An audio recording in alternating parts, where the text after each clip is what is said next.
எல்லாருக்கும் வணக்கம். நாங்கள் பாருங்கள், எங்கள் சாமி கும்பிட போனோம்.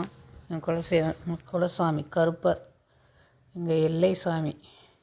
எங்கள் கருப்பர் நாங்கள் எல்லா விசேஷத்துக்கும் எங்கள் கருப்பரை கும்பிடாமல் எந்த விசேஷமும் நடக்காது எங்கள் வீட்டில். எங்கள் பையனுக்கு எங்கள் குழந்தை பையனுக்கு கல்யாணம் நடந்துச்சு. கல்யாணம் முடித்தோம். கல்யாணம் முடிக்கிறதுக்கு முன்னாடி நாங்கள் வந்து சாமி கும்பிட்டு போனோம். நல்ல விதமாக கல்யாணம் முடிச்சிச்சுன்னு நன்றி சொல்கிறதுக்காண்டி நாங்கள் வந்தோம் சாமி கும்பிட. திரும்ப வரப்போ கொஞ்சம் லேட் ஆயிடுச்சு. சாமி கும்பிட போகிற அன்றைக்கி லேட் ஆயிடுச்சு. அவர் கொஞ்சம் காட்டுக்குள்ளே இருக்கிறார். காட்டுக்குள்ளே இருக்குது அந்த சாமி. அங்கே போகும்போது ஒரே இருட்டாயிருச்சுங்க. ஆனால் வந்துட்டு இவ்வளோ தூரம் வந்துட்டு சாமி கும்பிடாம இப்படி போகிறதுன்னு சொல்லி கை லைட் அடிச்சுக்கிட்டு, டார்ச் லைட் அடிச்சுக்கிட்டு, காரோட லைட் வெளிச்சத்தை ஹெட்லைட் வச்சுக்கிட்டு சாமி கும்பிட்டோங்க.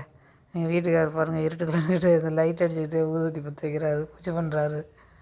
கருப்பருங்க, அவர் கோட்டை கருப்பர். எங்கள் கோட்டை, எங்கள் எல்லை சாமி, எங்கள் ஊருக்கே எல்லை சாமி. நாங்கள் வந்து அங்கே நிற்கிறோம் பாருங்கள், ஒரு 50 அடி தூரத்தில். நான் என் குழந்தை முன்னாடி எங்கள் மருமக 3 பேரும் இங்கே நிற்கிறோம். லேடிஸ் கிட்டத்தில் வரக்கூடாது, 50 அடி தூரத்துக்கு அங்கிட்டு நிற்கிறோம். ஆம்பளைங்க மட்டும்தான் வந்து பூஜை பண்ணுவாங்க அந்த கோயிலில். அது பிடிச்சிருந்தா ஒரு லைக் போடுங்க, சப்ஸ்கிரைப் பண்ணுங்கள்.